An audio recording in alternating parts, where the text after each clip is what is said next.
Earlier this month, in the company of our investors, I had the chance to talk with Dave Cote, chairman of Vertiv, who also recently published a fantastic new management book entitled Winning Now, Winning Later.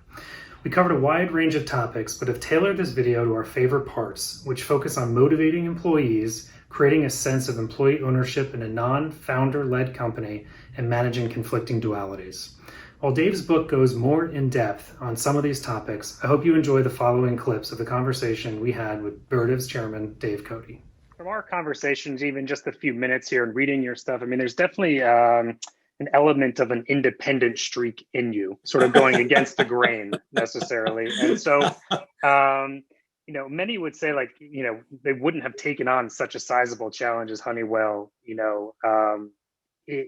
but how do you enforce that independent view, not just for yourself, but also for others that are at the executive, at the board level? And how do you sort of, push forward independent thought, throughout an organization to challenge, the status quo?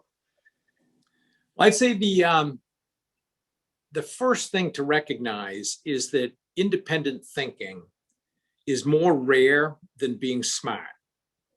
And there's a lot of smart people. They do well in school. They do well on tests because you're just kind of writing out what somebody has already taught you and proven that you internalized it. That doesn't mean, though, that you can take kind of a separate set of facts or circumstances or look at an analysis and come to a different conclusion. And that's something that I think needs to be developed early on. And I credit both my parents, and I've said this many times when I've been asked, okay, who is your leadership role model? Who would you look to and say, this is where I learned most of my leadership lessons? And I always say the same thing, it's my mom and dad. And if you just, in general, if most people just kind of internalize the lessons their mom and dad gave them, they'd find it works pretty well in the adult world also. And my dad used to always say, be a leader, not a follower. My mom used to say, if your friends jump off a bridge, are you going to jump off a bridge? And it's really irritating to keep hearing that when you're a kid, but it does make a difference over time.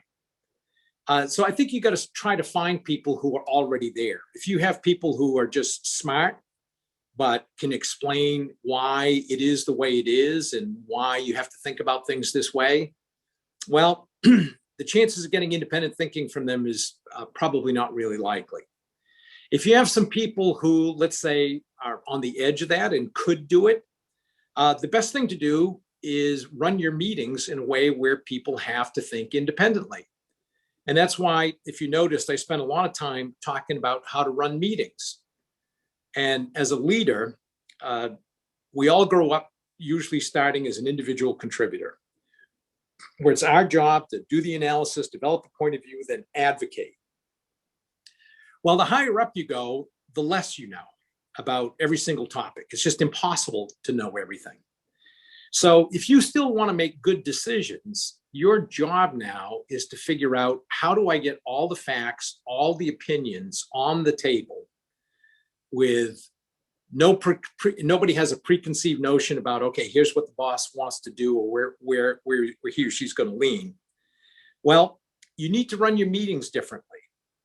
And the way I described it is, as a leader, you want to be right at the end of the meeting, not at the beginning of the meeting, which has a lot of significance, because if you say, okay, that's what I want to do, and I want to get the facts and opinions, means you need to go into the meeting without anybody really knowing exactly which way you're leaning. And you have to be very careful to mask that in the discussion.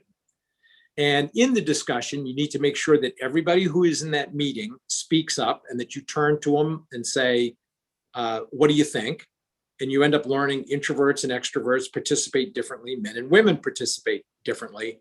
So how do you make sure that you're actually encouraging them to take the time to talk? Then when I would get to the end and everything was out on the table, I still wouldn't declare anything. And I'd start with the most junior person in the room and say, okay, what do you think I ought to do? And it's fascinating to watch when you first start it, because the first thing they do is look at their boss. And their boss generally goes to interrupt and answer for them. And I'd always put out my hand and say, no, I'll get to you. I want to know what this person thinks. And I'd work my way around the table from the most junior to the most senior in terms of most involved in whatever the issue was, and get from them, what did they think I ought to do? And once I had all that, I figured, okay, now I've got enough to create a mosaic. And I always called it a mosaic, not a painting, because it's not as pretty as a painting, but you're kind of fitting all the pieces in together to arrive at what's the right solution. And then I would explain it. And I because there's a lot of people who feel like, well, he obviously doesn't listen. And what they mean is he didn't agree with me. And there's a big difference between listening and agreeing. And I would explain the decision so that those people with whom I disagreed would understand that there were no ramifications from that disagreement, because I really did want to know what they wanted to think, but that I disagreed and why, so that they understood that there was a rationale behind it. You do that enough, and you do it over enough of a period of time, then you start to encourage those people who, let's say, might have at least a bit of a proclivity to want to think independently. Well, now they have to start doing it because they think, okay, I'm going to be asked in the meeting, I better have a point of view. I just want to ask Dave, I'm sorry, Chris, to interrupt. Dave, you seem like a really nice guy on the outside. I mean, sort of everybody's best friend sort of thing, like kind of like Chris here. Everyone wants to have a beer with Chris, but I'm wondering, so it sounds like your motivation for success was sort of getting scared the bejesus out of, right? How do you motivate Rob, your managers, without scaring the bejesus out of them? Well, I'd say the first thing is to make sure that you have people who want to be motivated. And if you have somebody who just doesn't care all that much, or it's just a job, there's there's this old saying that says it's easier to take a little wind out of someone's sails than it is to put it in there in the first place. So you got to find people who, let's say, have some wind in their sails and really want to do something different. Then I'd say it's a combination. And this whole idea that people have, like it's all incentives, or it's all fear, both of those are wrong. It's carrots and sticks, and people are different. And I've had people where I've had to call them in my office and say, I want you to know I'm hitting you with a 2x4, and I'm telling you I'm hitting with you with a 2x4 because you seem impervious to suggestion. And this is the only way I can get your attention. And I need you to do something different. And here's what it is. And they'll sit there in a state of shock saying, oh, well, geez, I had no idea it was that bad. There are others where all I would have to say is something like, you're capable of better work than this. And man, they would internalize that, and it would have a big effect on them. So it's important to understand what's important to people and how are they going to internalize your message. And too many leaders I've seen feel like, okay, well, this is my leadership style, I expect people to adapt. Yeah. Which can work if you have all people who respond to that style. But if you say, no, I really want to get the best performance out of every single individual, then you need to understand how those individuals react to things. And people are different. So you have to learn what is going to move them along. The thing I have found is a sense of humor about things does make a difference. And if you can get a tough message across, but do it in a way where people are kind of laughing a bit afterwards and going, yeah, okay, that's right. I could do a lot better here. For sure. Then that goes a long way. You can't use it 100% of the time, like I said, because there are some people that are only going to respond if you truly get angry. But in general, having a sense of humor about things so that people can internalize the message without it damaging their ego and their sense of who they are and their sense of self makes a difference.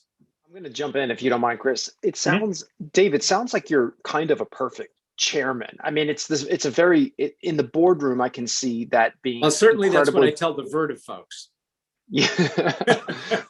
and publicly, Rob has talked about how you sort of sit back and you have the last word, but you're not super active. You let everyone else talk. But I'm kind of curious, your transition from being a manager, talking to the board, to being the board now, and what are the major sort of differences? But most importantly, I think what's really cool about you is You acted like an owner operator, you acted like a founder led management team. And how do you do that when the management team doesn't actually have a third of the shares outstanding, but they act as if they do? How do you inculcate that? Yeah. Well, I guess I'd have to start first with myself, is that whatever I was in, I tended to have a lot of ownership. So even with Honeywell, I had a lot of stock options, and I always insisted on stock options versus restricted stock units, because I felt RSUs were a bad idea because they protected your downside and might limit your upside, so you didn't end up making a lot of money. But even worse was the effect that, okay, even if I don't do a great job, I got something. Right. I just think that's a bad dynamic. So I liked being able to look all my people in the eye, at my leaders in the eye, and say, look, if we don't do a good job here, you get nothing. So it behooves all of us to make sure that we're all doing the right thing.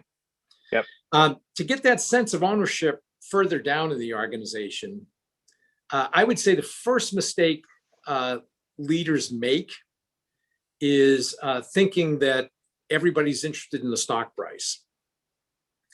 And they are maybe the top level folks because they've got enough of it there. Even when you get to the next level, that starts to lose its allure. And when you get down to the hourly people, I think there's nothing worse than a leader talking about the stock price, and all these hourly folks, and remember, I was one, are sitting there saying, okay, yeah, I like knowing it's in my 401k, but what I really want to know is, am I going to have a job here 5 years from now? You want to get ownership from me? Tell me how to make sure that I'm going to have that kind of future for myself. Yeah. And that's why we worked very hard at trying to make sure people understood what they could do to create more self-fulfilling work and have it advance their desire, which was to have a job. And if you look at something like, we had the Honeywell operating system, now the Vertiv operating system. If you're in a manufacturing company, half your people are in manufacturing. So the best way to motivate them and to have them feel that sense of ownership is to feel like they can control something. And what they can control is the work they're doing. And if they start to know, I can have an impact here on what's occurring around me, I'm not just a pair of hands. People actually want to know what I think. They are willing to act on the things that I say. And then you end up with 90% of people going home at night being able to brag to their spouse and kids about what they did that day. And that creates more ownership, that feeling like, okay, I can have an impact here. I like working at this company because I can make a difference. And that seems to me that where you want to go on the ownership side. At the upper level, yeah, you can generally do it with stock and options and stock price, maybe even down to the next level. But it's important as a leader, I think, to recognize that that influence wanes the further down you go in the organization. I'd love to dive in from that into some of the lessons in the book that obviously came out of, Honeywell and GE, and that is, managing these conflicting dualities, right? And, from when you read it and you hear it, it's so logical. But there's so many managers who always think it's either or just don't do it because I guess it's too hard. And I think you even told the story on one of the conference calls that the CFO of Vertiv didn't really believe in keeping fixed costs flat, or you had to prove it to him. And so I would just love to understand why it is that, something that seems so logical is not often used really out there. Yeah, I would start with that none of us are trained to think that way. And you might have heard me say, even if you go watch the movie City Slickers with Jack Palance and Billy Crystal, what's his big point all the time? It's just one thing. Figure out what that one thing is. And it's kind of consistent with human nature. I mean, how many times have you been asked, say by one of your own folks, well, boss, you can have it right or you can have it fast. Which way do you want it? Or what's the one thing you want me to do? And it's an easy thing for us all to fall into because as human beings, it's easier for us. We don't have to think as much. We just know focus on that one thing. So I first kind of stumbled across this in what for me was an original discovery about 30 years ago when I had to run an inventory reduction task force. And I knew nothing about inventory. I was the CFO of the appliance division at the time. And but the thing I did start with is that, okay, I've never seen one of these things be successful. If we're going to fail, we're going to fail differently. So how do we need to think about this? And this kind of grizzled manufacturing guy, who I thought was old at the time because he was 60, said, well, they always fall apart because delivery gets bad. Customers complain, sales force complains, inventory comes back. So we started talking about it, said, okay, well, we need to measure both. And I got to admit, I was irritated by it at first because I thought, no, we're here to reduce inventory. I don't want to get hung up on this other thing. But it was the best decision we ever made because then it caused us to start looking at what's the root cause we can work on that accomplishes both. Once I started thinking this way, I started seeing it everywhere. And things like, okay, do you want to cut all your internal functional costs or do you want to have great customer service internally? Do you want to have high margins and prices, or do you want to have big volumes? Do you want people closest to the action empowered for quick decisions, or do you want to have good control so nothing bad happens? And once you start thinking that way, you see it everywhere, and you realize that you've always got to accomplish these two things. In fact, originally I called it my any ninny theory, and it was any ninny can do one thing. The trick is to figure out how to do both. Well, it took me a few years before I realized it was not an original discovery. I don't know how many centuries old the discovery might be, but it certainly predated me. So which got me to the next question, which is the one you mentioned is, well, if it's so apparent that it works, why doesn't everybody do it? And the answer comes down to exactly what you said, is it's hard. And that's why the first chapter in the book is entitled Banishing Intellectual Laziness, because that's what that is. It stops people from, if you don't do it, what you end up with is people not feeling like they have to think this way, and it's more complicated. But if you can do it and figure out what that root cause is, man, you just end up in a significantly better spot. Well, first of all, you touched on one of my favorite concepts, this idea of holding fixed costs constant while you grow. And it's another one where if you just do the math like David Fallon did, because he initially didn't believe it could be our CFO because he wanted to prove it to himself. And he was shocked at what the answer was when he did it. It does work, but it's difficult to do because it means if you're going to hold your fixed costs constant, you're still going to give people raises because 60 to 90% of fixed costs is people. Means you need to figure out a way to take out, say, 3% of people a year. You need to become a lot more productive than you were. And you only do that through process improvement. And you never saw me do something like take a 20,000 person restructuring charge. Analysts love it. They look at it and go, oh my God, the earnings are going to be great. The thing they don't look at in there is, okay, what kind of disruption is that going to cause? They just assume that that's just people kind of sitting around doing nothing. Well, they are doing something. It may not be worth 40 hours worth of comp, but they're doing something. And unless you know what those things are, you're going to run into trouble. Right. And just sort of maybe jumping off on that in the capital allocation decision is something you obviously did spin-offs and purchasing assets at Honeywell. And we think it will become a part of the Vertiv playbook. But I mean, maybe you could talk about specific metrics or qualities. Is it a financial decision only, or is it a right fit for the company at that right point in time as well? I mean, how do you balance those two things, to getting it there? Well, for me, it still comes down to this accomplishing two seemingly conflicting things at the same time. We're going to want to do both. So I always start with the acronym for it that we always use was GPGI, and that's that we want a great position in a good industry and start with that. Then the second look is, can I differentiate with technology? And I picked technology in Honeywell just because it was a technology company. It's just the way they thought. Even if you could differentiate with brand, we weren't brand guys. So it wasn't going to particularly work for us.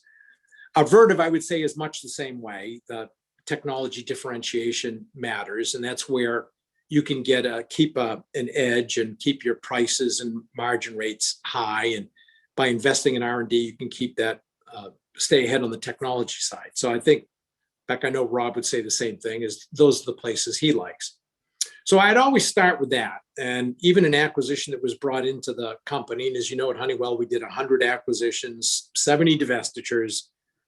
Total sales value of that was $23.5 billion on a company that started at $22 billion. So a significant amount of change. And I think proof that acquisitions can drive value, because as you know, we beat the S&P 500 by 2.5x over 16 years. And acquisitions and divestitures absolutely played a role. So I do think it is a way to add value. But I would always start the discussion by when somebody brought something in, was saying, well, why is this a good industry? And they'd have to prove to me why it was a good industry. And there's a number of things we'd look at. How fragmented was it? Were people profitable in the industry? How fast was it growing? Were there any potential disruptors in the future? So we would go through all of that. Then, okay, is this a good position, or are we buying the number 7 guy just because we like this area?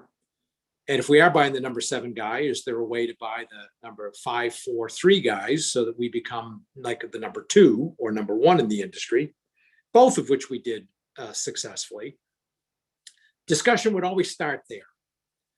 Then we would get into the financials and say, okay, based on the integration plan and the savings we think we could generate, and I allowed no sales synergies to be included. I wanted to know what they were, but only cost synergies were allowed in the valuation model.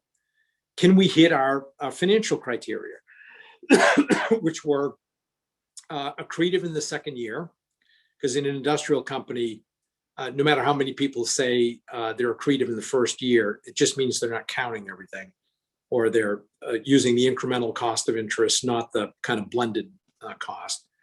Second one was I wanted IRR above 10%, and I never changed it, never got into the weighted cost of capital, which I thought that's like how many angels can dance on the head of a pin.